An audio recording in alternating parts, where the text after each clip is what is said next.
Queridos, quero saudá-los com a graça, a misericórdia e a paz do nosso Deus. Vocês lembram o que significa graça, misericórdia e paz, né? Ótimo.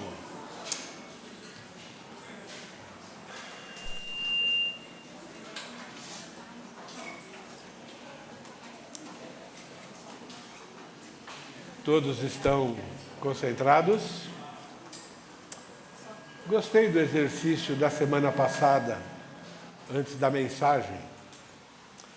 Então, todos vocês, só vocês, eu vou ficar de olho aberto. Vocês vão fechar os olhos, por 1 minuto, vocês vão conversar com Deus, porque é que vocês estão aqui agora. E o que vocês querem que aconteça na vida de vocês e um dos outros, através da mensagem que Deus já colocou no meu coração para compartilhar com vocês. Tá bom? 1 minuto e depois eu vou orar.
Querido Deus, o Senhor é majestoso, o Senhor é grande, não há ninguém no universo que possa ser comparado ao Senhor. O Senhor é o Criador e sustentador de todas as coisas. O Senhor nos criou, o Senhor determinou o nosso nascimento, a nossa vida. Antes da fundação do mundo, o Senhor nos escolheu para fazermos parte da tua família. E como seres humanos, pecadores, finitos, ó Pai querido, nós não conseguimos mensurar o privilégio que é ser teus filhos, reconhecer o Senhor como único Deus verdadeiro, reconhecer Jesus como nosso Salvador, nosso Redentor, e nós nem sabemos mensurar o privilégio que nós temos de podermos nos reunir aqui, abrir a Tua Palavra, ter compreensão dela e ouvir o Senhor nos ensinando através dela. Reconheço, ó Pai querido, a minha pecaminosidade, reconheço, ó Pai querido, a minha incapacidade de ensinar a Tua Palavra na sua plenitude, por isso eu peço a Tua ajuda, o cumprimento da promessa do Teu Santo Espírito, de iluminar, ó Pai querido, e até controlar a minha mente e a minha boca, para que eu possa falar apenas aquilo que Te agrada, que possa ser de edificação para todos nós, ó Pai. Tudo para que a glória seja exclusivamente do Senhor. Fala conosco, ó Pai querido, continue cumprindo a Tua promessa na nossa vida de nos moldar à imagem do Teu Filho. É a nossa oração em nome dEle mesmo. Amém. Comecei essa série numa ceia do Senhor. Eu vou terminar parte dela. A continuação vai ser quando Deus permitir. A gente começou a meditar naquela frase já, ainda não, isso é o que nós já temos garantido e por ser garantido, mesmo que ainda não tenhamos recebido, está garantido e vamos receber. Lembramos que a ceia fala sobre isso, fala sobre a morte do Senhor, que já aconteceu e já cumpriu a sua promessa em relação à nossa redenção, mas fala do ainda não, que Jesus também diz que nós temos que celebrar a ceia lembrando que Ele vai voltar. Todas as promessas, vamos ver se eu consigo fazer isso aqui funcionar. Todas as promessas referentes à nossa salvação são garantidas. Deus decretou para os predestinados por Ele no passado a nossa salvação. E isso aconteceu quando não existia aquilo que nós chamamos de tempo. E eu gosto que vocês pensem nessa frase: os predestinados ou predeterminados por Ele mesmo. Foi Ele que decidiu, porque tem pessoas que afirmam que a nossa predestinação era por causa do conhecimento de Deus. Isso é, Ele sabendo aqueles que iriam ser salvos, então Ele escolheu. É um absurdo, né, esse argumento, mas alguns afirmam isso. Mas não. A escolha foi feita por Ele. E o critério, nós já vimos um pouquinho na semana passada, foi um só. Ele decidiu nos amar. E hoje eu quero falar um pouco mais sobre isso. Portanto, aos que de antemão conheceu, vocês se lembram da semana passada, o que é esse conhecer? Ele decidiu se tornar conhecido por nós e desenvolver um relacionamento conosco, de nos conhecer e nos ajudar também a nos conhecermos, porque só quando nós nos conhecemos como realmente somos, é que nós entendemos a nossa necessidade de um Salvador, e não somente de um Salvador, mas a necessidade de um Mestre, de um Senhor, que nos diga o que nós devemos fazer e aquilo que nós devemos deixar de fazer.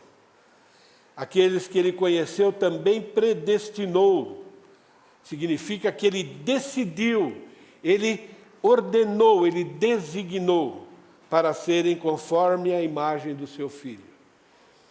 Aqui está a resposta da pergunta: por que é que quando nós reconhecemos Jesus como Senhor e Salvador, nós não fomos arrebatados instantaneamente? É porque Ele tem um plano, né? E faz parte passar pelas experiências desse mundo, esse plano de sermos aperfeiçoados, o nosso caráter ser cada vez mais parecido com Jesus. Isso é, pensar, falar, agir, sentir e igual a Jesus. E quando a gente lê os evangelhos, quando eu leio o evangelho, eu vejo, nossa, ainda quanto falta para eu ser parecido com Jesus. Estou muito longe ainda, mas Deus está fazendo a obra. A fim de que Ele seja o primogênito entre muitos irmãos, o que predestinou chamou, os que chamou justificou, e os que justificou glorificou. E nós não vamos falar sobre isso, vamos ficar nessa questão da importância de nós entendermos que fomos predestinados por Deus e é uma obra de Deus. Lembre-se, todas essas ações, todos esses verbos estão no tempo passado. Por quê? Porque o que Deus promete vai se cumprir. Inclusive, o glorificou, o dia que a gente vai ter um corpo novo, está no passado. Por quê? Porque o que Deus promete, Ele cumpre, ninguém pode impedi-lo. Muitos cristãos têm... Vocês vão precisar me ajudar aí, tá bom, gente? Isso aqui não está legal, não tem problema.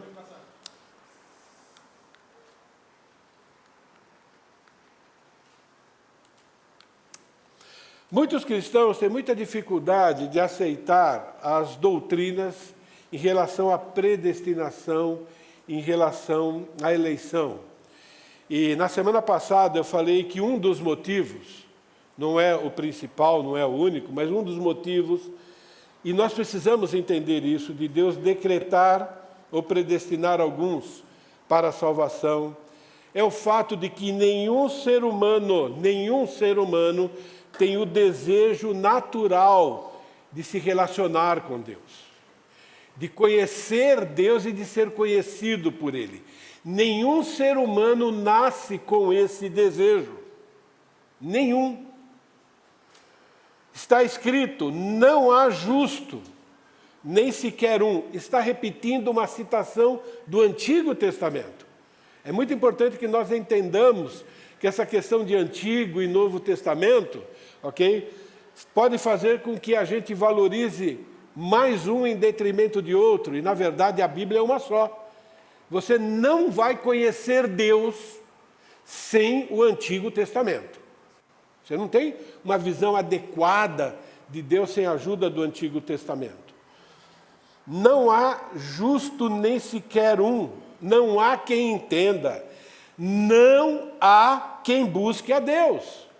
E eu falo, mas eu fui católico, praticante, fui batizado, estou falando de mim. Então fui batizado, fui coroinha, fiz a primeira comunhão, fui crismado, liderei jovens, e durante todo esse tempo a Bíblia diz, Pierre, você não estava buscando Deus, porque não existe quem busque a Deus. A Bíblia está dizendo, não há. Todos se extraviaram e a uma se fizeram inúteis, não há quem faça o bem, nem sequer um.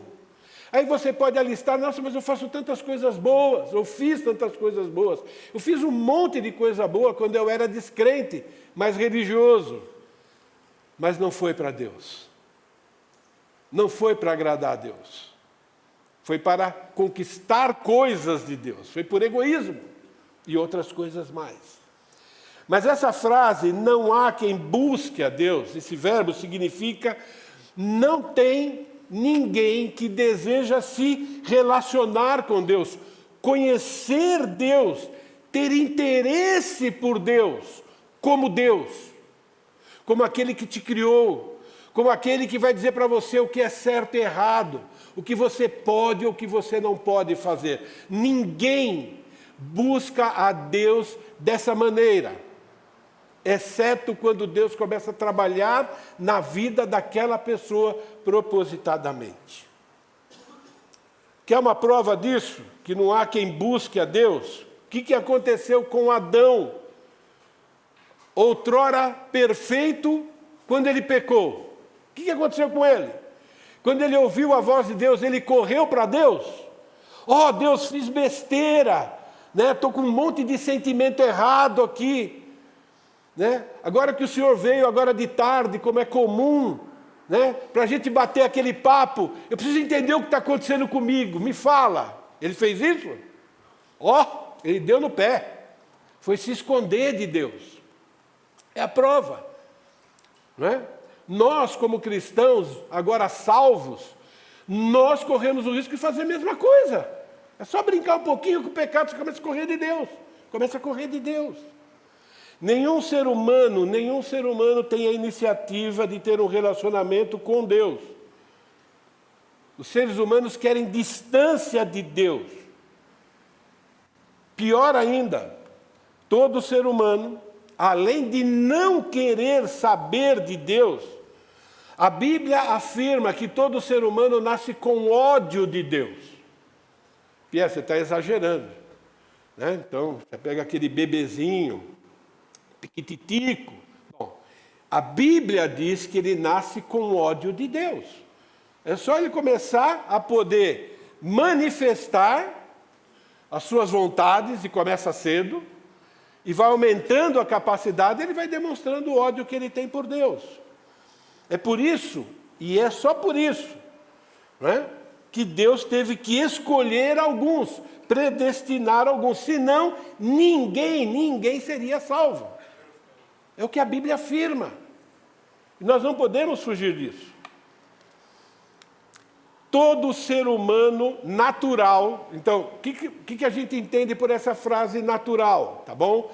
Existem seres humanos naturais, e agora, cuidado aqui, e seres humanos sobrenaturais. Natural é todo mundo que está nascendo. É o ser humano puramente como ele é. Sobrenatural é o ser humano que reconhece Jesus como Senhor e Salvador, o Espírito Santo habita dentro dele, agora ele é sobrenatural. Agora ele tem o Deus agindo dentro da sua vida. Então, todo salvo é um ser sobrenatural por causa disso. Ele tem um poder dado gratuitamente por Deus que aquele que ainda não reconheceu Jesus como seu Salvador não tem. Então, aquilo lá é natural. Nós somos sobrenaturais. Todo ser humano natural odeia o verdadeiro Deus. E agora eu quero falar que o verdadeiro Deus é o Deus da Bíblia. Porque a gente vive num país em que a grande maioria é teísta. Isso é, a grande maioria reconhece que existe um Deus. Mas a Bíblia afirma que todo ser humano nasce odiando a Deus. Esse texto de Romanos, capítulo 5, fala a motivação de Deus nos escolher e por que Ele teve que nos escolher. Deus prova o seu próprio amor para conosco pelo fato de ter Cristo morrido por nós, sendo nós ainda pecadores. Então, o primeiro fato é, Cristo morreu por nós, sendo nós ainda pecadores. Isso é, as nossas ações eram ofensivas a Deus. Logo, muito mais agora, estão falando conosco, justificados, declarados justos por causa do sacrifício de Cristo. Isso é, justificados pelo seu sangue, é por isso que nós celebramos a ceia e lembramos disso. Seremos por ele salvos da ira. Agora, olha o versículo 10. Porque se nós, quando inimigos de Deus, fomos reconciliados com Deus mediante a morte de seu Filho, muito mais ainda estamos reconciliados, seremos salvos pela sua vida. Essa palavra inimigo, ela significa alguém que é hostil. Não é apenas alguém que ignora. Nós vivemos num mundo e às vezes nós passamos pelas pessoas e nós ignoramos as pessoas. Como cristãos não deveríamos. Devemos prestar bastante atenção porque elas precisam de Jesus. Mas você sabe, é fácil ignorar as pessoas. Não, ele não está falando de simplesmente ignorar Deus. Essa palavra significa que detesta, é alguém que é hostil, é propositadamente contra, se opõe a Deus. E a Bíblia diz que quando nós éramos assim, nós fomos reconciliados. Isso é, nós voltamos a ter o favor de Deus. E o favor de Deus nós temos porque Deus decidiu nos amar.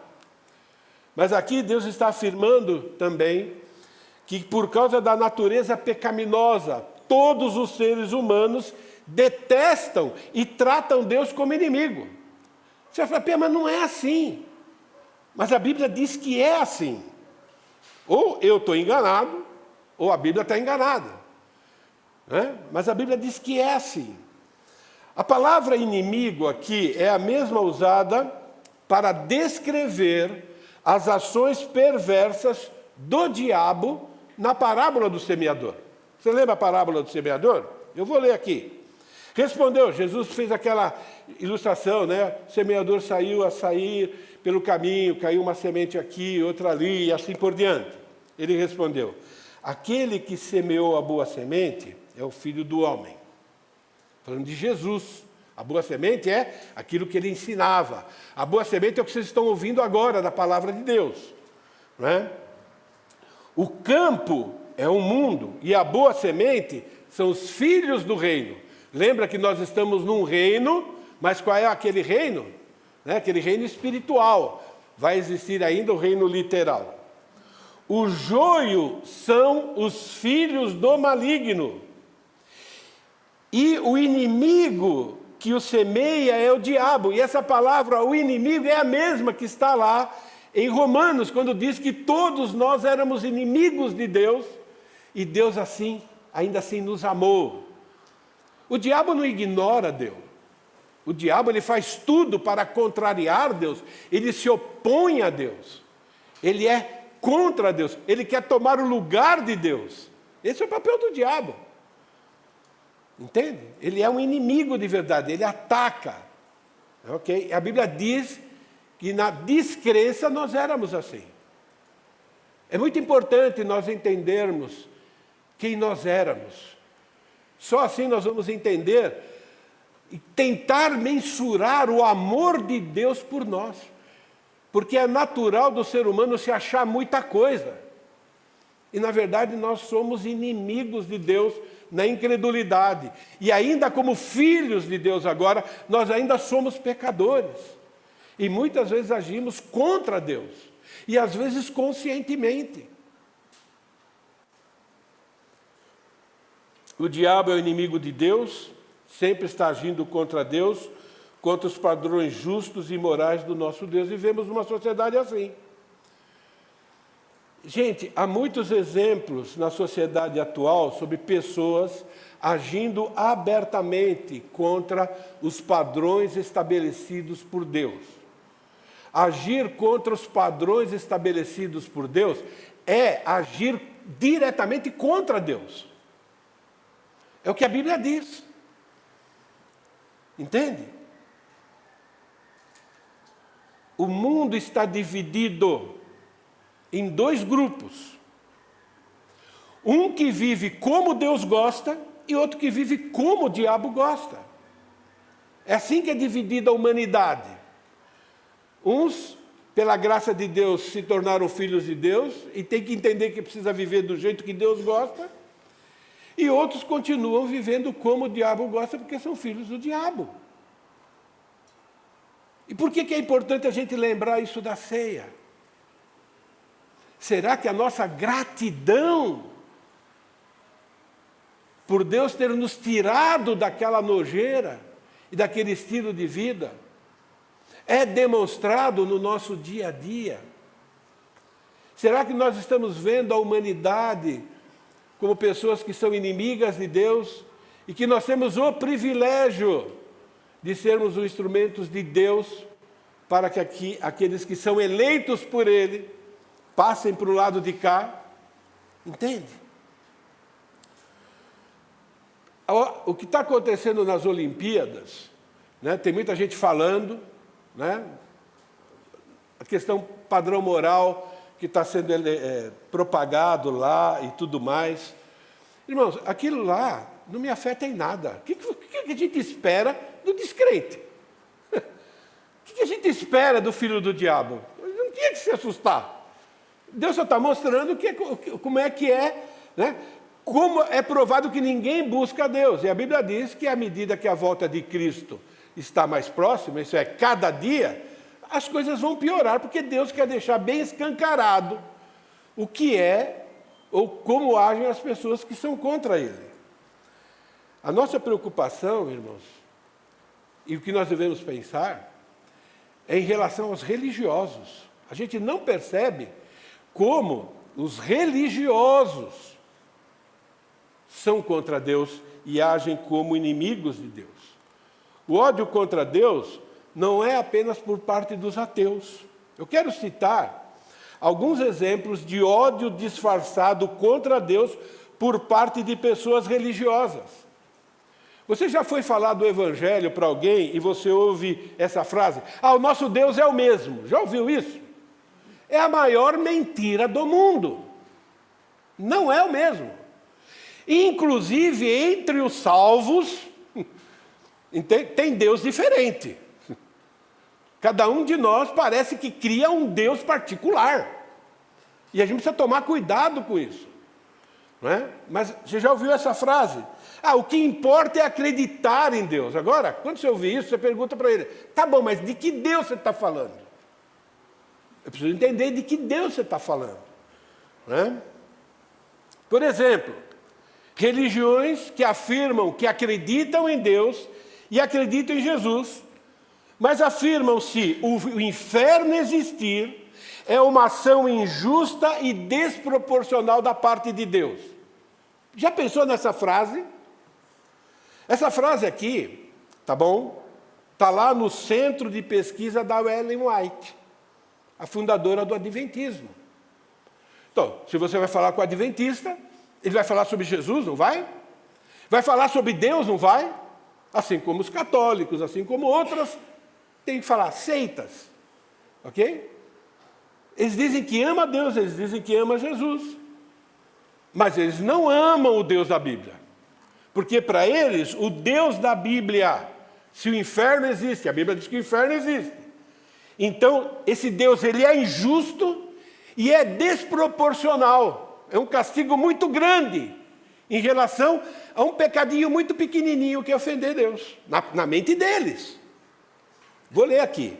A teoria de um inferno eterno também conspira contra a justiça e o poder de Deus. Porque uma criança impenitente que viveu apenas 12 anos deveria ser punida nas chamas infernais por toda a eternidade? A mente deles, mente humana. Não seria essa uma pena desproporcional e injusta?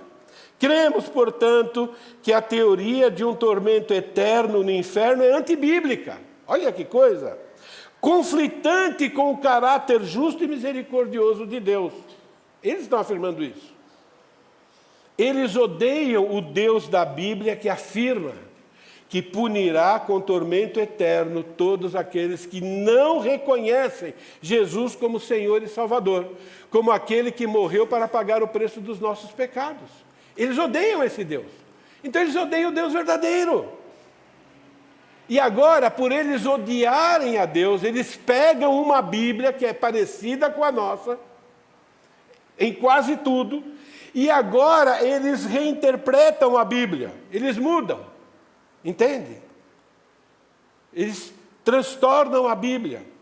Eles não interpretam a Bíblia, por exemplo, de forma histórica. O que é interpretar a Bíblia de forma histórica?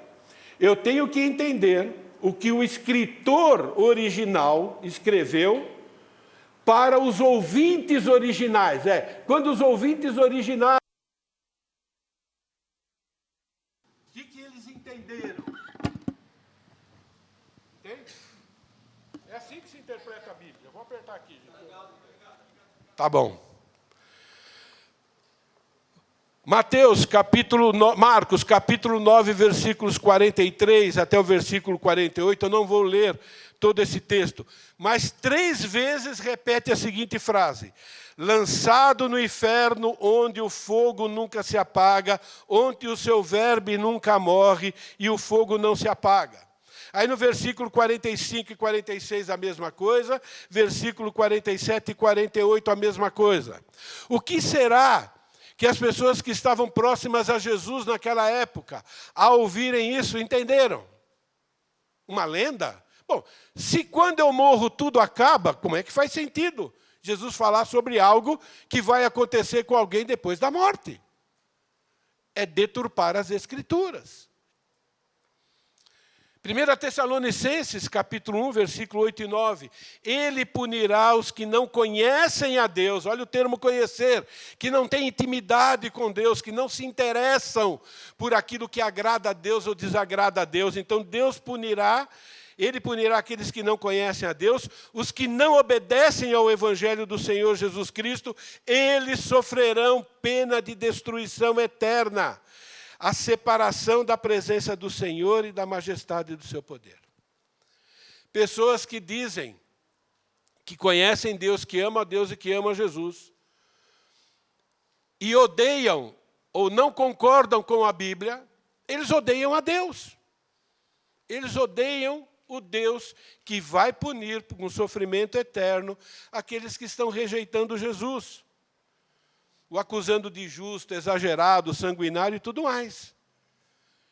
Então agora, eles criaram um outro Deus, um falso Deus, um Deus à imagem e semelhança deles, que é o que acontece em qualquer tipo de idolatria. Isso é, eles agora interpretam a Bíblia conforme o que faz sentido para eles. O que é justo no ponto de vista deles, e não no ponto de vista de Deus.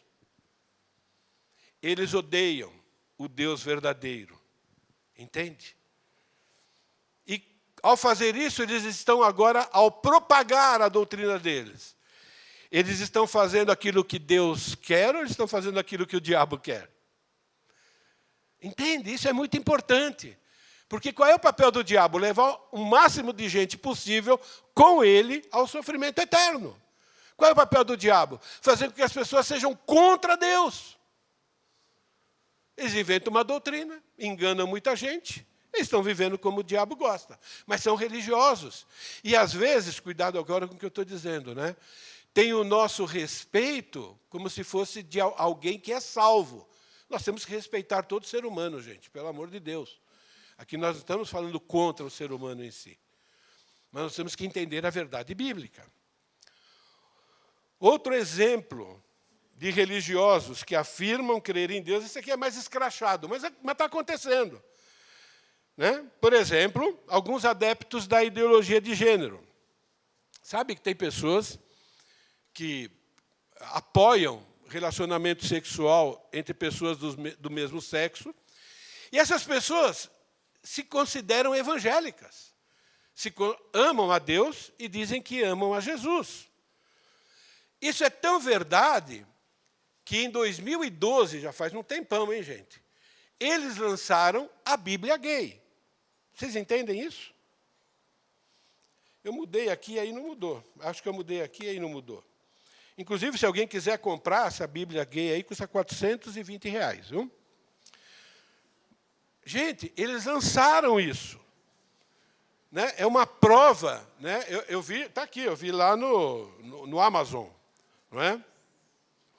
Eles agora reescrevem a Bíblia, okay, que apoia o relacionamento sexual entre pessoas do mesmo sexo. Isso aqui eu peguei do site Exame, 14 de abril de 2016. Já está defasado. Imagine como é que está agora. Porque o mundo não se torna cada vez melhor, se torna pior. Né? Okay? Ativistas americanos criam a Bíblia gay. A Bíblia cristã, olha eles dizendo, é uma das principais fontes argumentistas dos homofóbicos. Mas um grupo de ativistas trabalharam para criar uma nova versão da Bíblia. O que significa? São religiosos que odeiam o Deus da Bíblia. Aí eles criam uma nova Bíblia. Agora, Levíticos 20:13, não está lá, né? Se um homem se deitar com outro homem, como quem se deita como mulher, ambos praticam um ato repugnante, é o que Deus está dizendo. Terão que ser executados, pois merecem a morte. Agora, imagine você falar isso agora, você vai preso. Mas eles vão ser executados à morte se eles não se converterem. Irmãos, deixa eu deixar bem claro aqui. O pecado de ser gay não é maior do que os meus pecados. E nunca vai ser. Entende? Só que pecado precisa ser confessado, reconhecido e abandonado. Eles precisam de Jesus, como eu precisei para ser convertido e como eu continuo precisando para me manter na fé. Porque se Jesus não me manter na fé, eu caio fora também. Então eu não sou em nada melhor do que eles, exceto reconhecer o pecado. Não é? Romanos capítulo 1, precisa abrir lá, versículo 26 e 27, mostra que a mesma coisa é para as mulheres. Não é? Então, o que eles fizeram? Eles escreveram a própria Bíblia, que apresenta um falso Deus, que apoia seus desejos, e o verdadeiro Deus eles odeiam. Dizem que não existe, por causa da punição. É dessa maneira que eles demonstram esse ódio. Para mim, o pior de todos os exemplos é esse.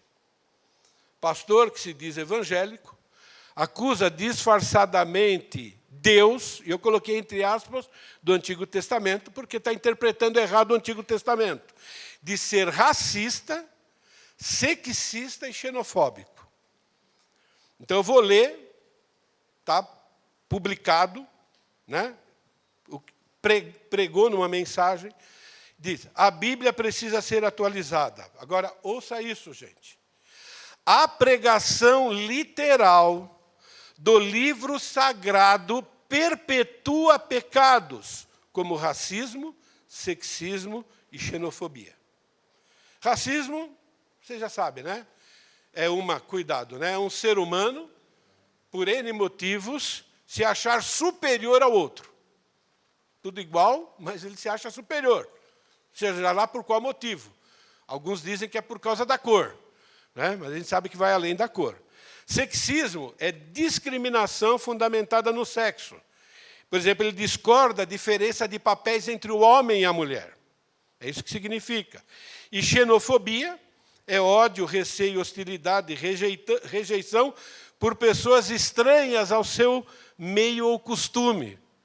E o que é estranho aí é o que tem acontecido agora, né? Então, se uma pessoa, né, uma delas, né, acredita que, mesmo tendo nascido com um órgão genital, seja masculino, seja feminino, e ele é, no seu coração, contrário àquilo, então ele é uma pessoa estranha. E aí é acusado de ódio contra essas pessoas. Eu não tenho ódio, mas é pecado. Entende? Eu não trato essas pessoas baseado no pecado delas. O meu relacionamento com elas é um relacionamento normal como qualquer um, né? Inclusive, eu tenho um relacionamento com alguns querendo levar o evangelho para eles. Não é? Agora, irmãos, olha que coisa absurda. Declarar que a compreensão literal do livro sagrado perpetua pecados não é a mesma coisa que acusar Deus de ser pecador e incentivar o pecado? Eu fico pensando, como é que o pessoal do Antigo Testamento conseguiria arrumar uma interpretação figurada por algo tão claro? Como é que pode? Por exemplo, quando os ouvintes originais, seja lá, né, na época de Jesus, seja na época de Moisés, quando eles ouviram, por exemplo, né, que Deus criou o homem e a mulher, e que no lar o homem deve ser o líder, e a mulher deve ser auxiliadora, como é que eu vou interpretar isso? Como é que eu faço isso de forma figurada? Eu só preciso entender que Deus não está dizendo que um é melhor que o outro, e sim que cada um tem um papel diferente, por isso que foi criado, inclusive, né, com a questão física diferente. Eu não queria ter um Pierre do meu lado, dormindo do meu lado. Coisa horrível. Eu olho para minha esposa e digo, nossa, que belezura, é aquilo que eu quero do meu lado. Você já pensou? Quer dizer, a diferença vai, mas eu só estou mostrando. Não é? Como é que eu posso interpretar diferente? Como é que não pode ser? Como é que não dá para ser literal? E o pior, irmãos, quando um pastor, um religioso, seja lá qual for, faz uma afirmação dessa, para mim parece que esqueceu de afirmações como 1 Pedro. Olha 1 Pedro. Veja se você concorda que a Bíblia diz que o homem é superior à mulher. Tende consideração para com a vossa mulher como parte mais frágil. Essa palavra frágil significa alguém mais delicado. Entende? Teve uma luta, vocês acompanharam uma luta que teve aí de boxe, né? Uma pessoa Gênesis 3, né? O efeito do pecado no corpo humano, ele acontece. Então, está lá uma pessoa, não é, que é do sexo feminino, mas ela tem bastante hormônio do sexo masculino, né, e vai lutar com uma mulher normal. E ela falou, mas eu nunca senti tanta dor. Por quê? O homem é mais forte fisicamente, ok? Do que a mulher, porque Deus criou, porque tem papéis diferentes. Então ele está dizendo, olha, protege a sua esposa. Isso aqui é ser contra, é ser machista, isso. Mais do que isso, tratai-a com dignidade, porque sois juntamente herdeiros da mesma graça. Tem o mesmo valor, precisa do mesmo sangue de Jesus, e na eternidade, quando não vai existir homem ou mulher, porque na eternidade, né, não existe essa questão sexual, vão estar juntos lá. Como é que pode acusar Deus disso? E ainda diz para que não se interrompam as suas orações. Então Deus é sexista por afirmar que a mulher foi criada com um físico diferente do homem e deve ser tratado com cuidado especial? É isso, é? Deus é sexista ao afirmar que a mulher vai herdar o céu da mesma forma, né, que o homem precisa da mesma salvação? Deus é sexista por afirmar que o marido deve tratar a esposa com dignidade, mesmo tendo uma posição de liderança? A gente vive com posição de liderança em todas as áreas da sociedade.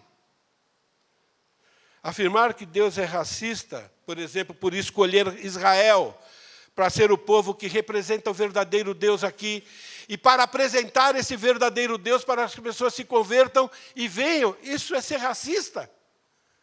É o plano de Deus para alcançar o mundo. Em nenhum lugar Deus diz que Israel é melhor em caráter. A gente já sabe a história de Israel. São alguns exemplos de como as pessoas demonstram ódio por Deus disfarçado. É por esse motivo que Deus tem que decretar a salvação de alguns, porque senão ninguém quer. Essa é a verdade. Ninguém ama a Deus. Não há quem busque a Deus. Pelo contrário, nasce odiando Deus, nasce como inimigo de Deus. Vou ter que parar a mensagem aqui, como sempre. Tenho mais exemplos, né? Depois vocês podem ler, né? Vou pular algumas coisas aqui. Nós vamos celebrar a ceia do Senhor.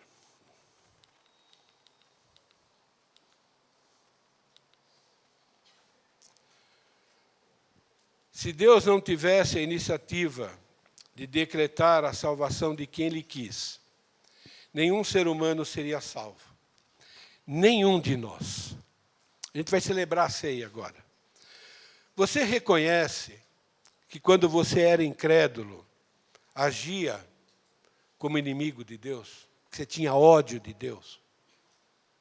Você reconhece isso? Porque é isso que nós estamos celebrando agora. O que nós éramos e aquilo que Deus nos transformou pela sua graça. Você crê que a sua salvação é uma ação graciosa, misericordiosa, por puro amor de Deus por você? Quando você odiava a Deus e não amava a Deus. Você reconhece que você nunca teria escolhido Deus se Ele não tivesse te escolhido e te presenteado com a capacidade de crer? Porque é isso que nós estamos celebrando aqui.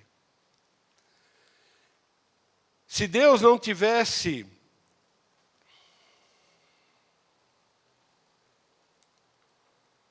Vocês vão ter que mudar aí para mim, gente.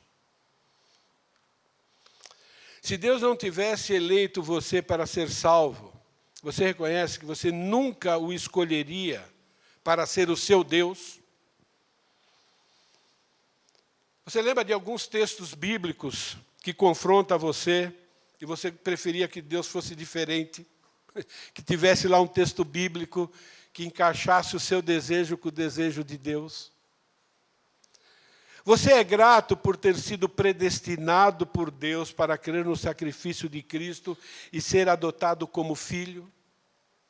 Você é grato a Deus por não passar toda a eternidade sofrendo os horrores do inferno?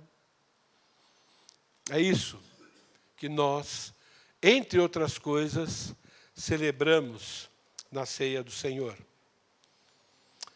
Então, quero pedir tem uma lista aqui. Luciano, por favor, venha para cá, vamos celebrar a ceia. Me ajuda na distribuição. Júlio, Wendel e Jan. De maneira que, cada vez que vocês comem deste pão e bebem desse cálice, estão anunciando a morte do Senhor, já aconteceu, até que Ele venha. Ele prometeu voltar. Quando Ele voltar, a última fase da nossa salvação, que é a glorificação, que é um corpo impecável, que é um corpo 100% amigo de Deus, vai ser realizado. E nós estamos aguardando isso. Talvez o chão aqui desse lugar possa ficar com mancha de suco de uva espalhado pelo chão e pão espalhado pelo chão, se o arrebatamento acontecer antes da gente virar o copo. Você acredita nisso? E quando isso acontecer, seremos perfeitos e vamos entender Deus de forma perfeita. É isso que nós celebramos na ceia também. Será que é agora? Será que o ainda não é agora? Algo muito importante. Deus exige que nós nos examinemos e participemos da ceia. Ele exige isso. Que a gente se examine e participe, não que a gente se examine e deixe para lá. Não, não vou participar, hoje eu não vou tomar ceia porque eu estou em pecado. Não, examina, e o crente de verdade, ele quer agradar a Deus. Então ele se arrepende, faz um voto com Deus de acertar e participa. É uma renovação de voto obrigatório. Porque Deus diz, você é meu filho, você não pode agir de forma diferente. Pensem nisso, enquanto a ceia está sendo distribuída. Quem pode participar? É um problema seu com Deus. Eu não vou dizer para você. Se você reconhece Jesus como Senhor e Salvador de verdade, que é pecador, que precisa de um Salvador, e já aceitou Jesus como seu Salvador, pode participar. Se você ainda não tem o entendimento adequado sobre isso, aconselho você a não participar. E vai buscando mais conhecimento a respeito de Deus para ter a convicção que Deus quer que você tenha.